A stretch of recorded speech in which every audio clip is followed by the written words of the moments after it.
কাহিনী কোনো মন্ত্ৰী পত্নীৰ নহয়, কাহিনী অৰুণোদয় হিতাধিকাৰীৰ। আমি বৰ্তমান উপস্থিত আছোঁ এগৰাকী অৰুণোদয় হিতাধিকাৰীৰ ঘৰত। কাহিনী নহয় এয়া কোনো উদ্যোগী মহিলাৰ, কাহিনী হিতাধিকাৰীৰ ষ্টাম্প লাগি থকা সাধাৰণ মহিলাৰ। প্ৰথমতে সুধিছোঁ, আপুনি অৰুণোদয় আঁচনিৰ পইচা পায়? পাওঁ। কেতিয়াৰ পৰা পাই আহিছে? পাইছোঁ যেতিয়াৰ পৰা ফাৰ্ষ্টৰ পৰা দিছে তেতিয়াৰ পৰা। এতিয়া 1250 টকা। এতিয়া 1250 টকা। ঠিক আছে। 2 লিটাৰ মিঠাতেল আৰু 15 কেজি চাউলত শেষ অৰুণোদয়। মিঠাতেল আৰু যদি আপুনি যদি দালি 2 কিলো কিনি থয় বা দালি 1 কিলো যদি কিনে, তেতিয়াহ'লে আপোনাৰ অৰুণোদয় পইচা শেষ। নাথাকে আৰু। মূল্যবৃদ্ধিয়ে সন্তাস চলোৱা দিনত কেনেকৈ চলিছে এইসকল হিতাধিকাৰী মহিলা? এতিয়া ৰাতি কি খাব? এতিয়া ৰাতি দালি বনাম, আলু আৰু বস্তু ক'ত থৈছে? চৰকাৰী আঁচনিয়ে হিত সাধিছেনে হিতাধিকাৰীৰ? অসমৰ 30 লাখ মহিলাৰ বেংক একাউণ্টত মাহৰ 10 তাৰিখে 1250 টকাকৈ আহে। 2 লিটাৰ মিঠাতেল আৰু 15 কেজি চাউল কিনিলে শেষ হয় অৰুণোদয়ৰ 1200 টকা।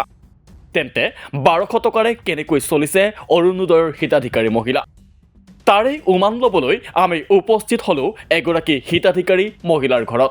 1250 টকাৰে এখন ঘৰ কেনেকৈ চলে বা এগৰাকী মহিলাই সেই ধনেৰে কেনেকৈ ঘৰখন চলাই নিব পাৰে, সেই কথা আমি জানিবলৈ এই বাইদেউগৰাকীৰ ঘৰত উপস্থিত হৈছোঁ। বাইদেউ আমাৰ লগতে আছে।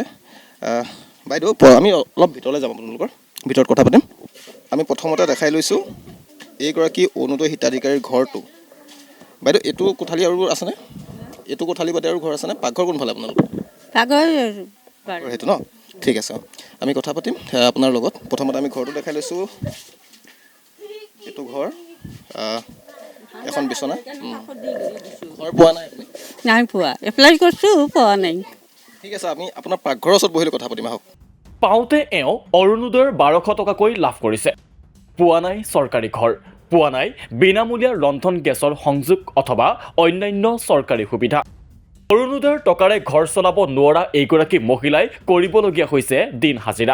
কৈছোঁ যে এখেত যদিও অৰুণোদয় হিতাধিকাৰী, অৰুণোদয় ধনেৰে খুব সম্ভৱ তেওঁ চলিবলৈ নহয়গৈ, সেইবাবে তেখেতে শিল ভাঙে। শিল ভঙা তেখেতে কাম কৰে। আমি এতিয়া জানিম যে তেখেতে শিল ভাঙি কিমান পইচা পায় আৰু অৰুণোদয় পইচাৰে চলিবলৈ কিমান সুবিধা বা অসুবিধা, এই সন্দৰ্ভত আমি জানিব লৈছোঁ। বাইদেউ, এটা কথা কওক, এতিয়া আপোনালোকৰ ঘৰৰ উপাৰ্জনৰ পথটো দুটা, এটা হৈছে আপুনি শিল ভাঙে আৰু আনটো হৈছে অৰুণোদয় আঁচনি। অৰুণোদয় আঁচনি। অৰুণোদয় আঁচনি যে 1250 টকাকৈ পায়, এই 1250 টকাৰে ঘৰখন চলিবলৈ সম্ভৱপৰ হৈ উঠেনে? নচলে না। আজিকালি 1000 টকা এটা লৈ গ'লে এখন মোনাই নভৰেচোন। সেইটো তথাপিও তেনেকৈ চলি আছোঁ আৰু কিবা কৰি। কিহৰ বস্তুৰ দাম বৃদ্ধিৰ কাৰণে অসুবিধা হৈছে? এতিয়া চৰকাৰে যদি অৰুণোদয় আঁচনিটো দিছে বা বিনামূল্য চাউলখিনি দিছে, তে সেইফালে দামখিনি বঢ়াইছে। গেছৰ দাম হ'লে 1000 টকা, এতিয়া গেছ আছে নে আপোনালোকৰ? হা? গেছ আছে নে? নাই মোৰ গেছ।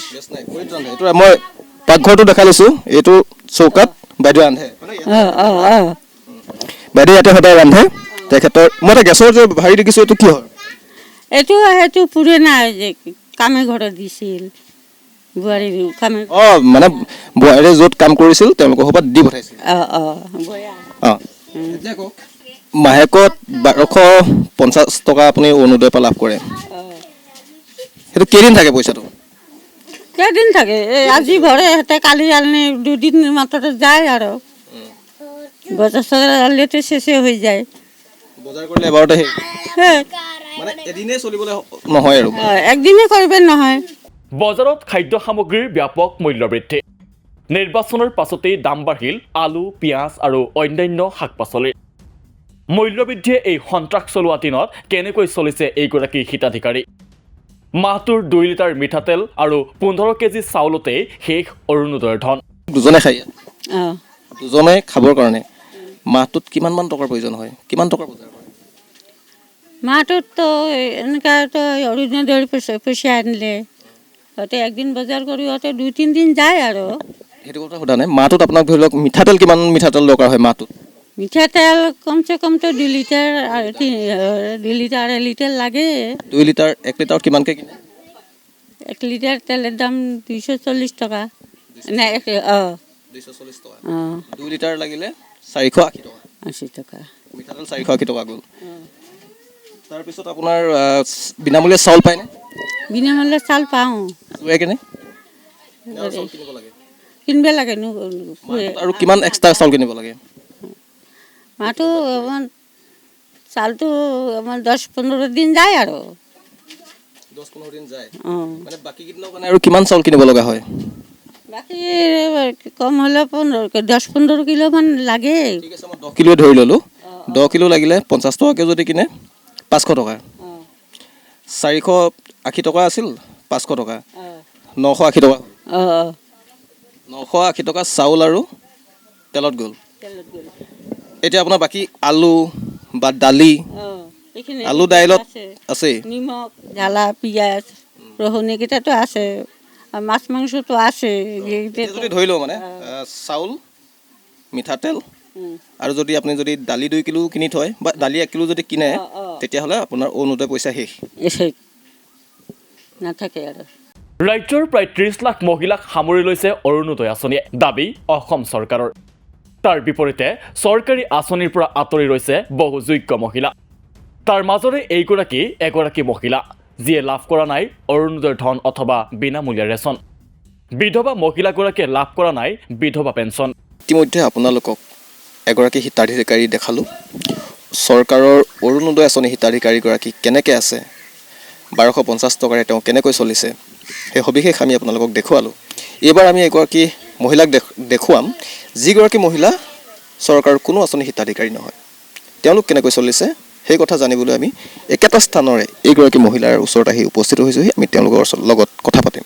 বাইদেউক আমি দেখাইছোঁ, এওঁ ক'ব আমাক।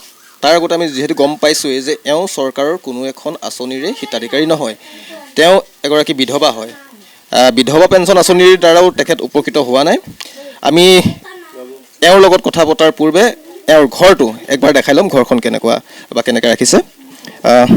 এইফালে এখন বিচনা, বাইদেউ ইয়াতে পাকঘৰটো ন?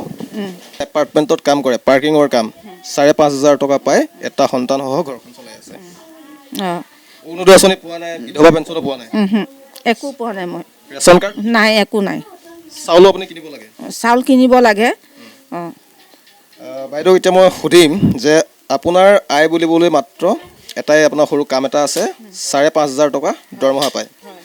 এতিয়া কথা হ'ল আপোনাৰ আমি পাকঘৰটো বাৰু চালোঁৱেই, আপোনাৰ ঘৰত 2জন মানুহ চলিবৰ কাৰণে মাহটোত খোৱা বোৱাৰ নামত, অকল খোৱা বোৱাৰ নামত কিমানমান টকা লাগে? 10,000 মান হ'লে হৈ যায় আৰু কঠিন কৰি সেনেকুৱা। 10,000 হ'লে মানে অলপমান আৰামত চলিব পাৰোঁ আৰু সেইটোৱে। আপুনিতো পায় 5,500। 5,500 মই পাওঁ, মানে টানি মুনি চলোঁ আৰু সেনেকুৱা। বজাৰত ব্যাপক মূল্যবৃদ্ধি ঘটিছে। এনে ক্ষেত্ৰত এই মূল্যবৃদ্ধিৰ সময়ত আপোনালোকৰ খোৱা বোৱাত বা এইবিলাক ক্ষেত্ৰত কেনেধৰণৰ সমস্যাৰ সৃষ্টি হৈছে? সৃষ্টি মানে তেনেকুৱা মানে কষ্ট পাওঁ, বস্তুবিলাক আনিবলৈ অলপ কষ্ট পাওঁ, অলপ টান পাওঁ। মানে বস্তু কিনিব গ'লেও কিনিব নাপাওঁ, নিজৰ আশা এটা খাবলৈও মানে খুজিলেও মানে খাব নাপাওঁ। সেই তেনেকুৱা চলি আছোঁ আৰু টানি মুনি চলি আছোঁ সেনেকুৱা। এয়া দুগৰাকী মহিলাৰ কাহিনী।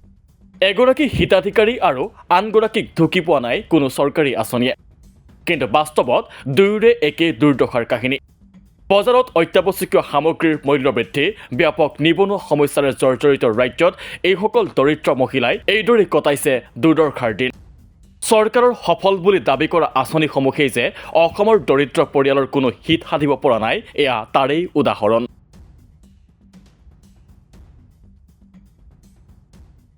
ইয়াৰ পৰা এটা কথা স্পষ্ট যে সকলো মহিলাই, যোগ্য মহিলাই এতিয়ালৈকে অৰুণোদয় আঁচনি লাভ কৰা নাই বা চৰকাৰী আঁচনিয়ে এওঁলোকক ঢুকি পোৱা নাই। 2 নম্বৰ কথাটো এইটো হ'ল যে যিসকলে অৰুণোদয় আঁচনি লাভ কৰিছে সেইসকল মহিলাও, সেইসকল হিতাধিকাৰীও কিন্তু সেই আঁচনিৰ জৰিয়তে উপকৃত হ'ব পৰা নাই।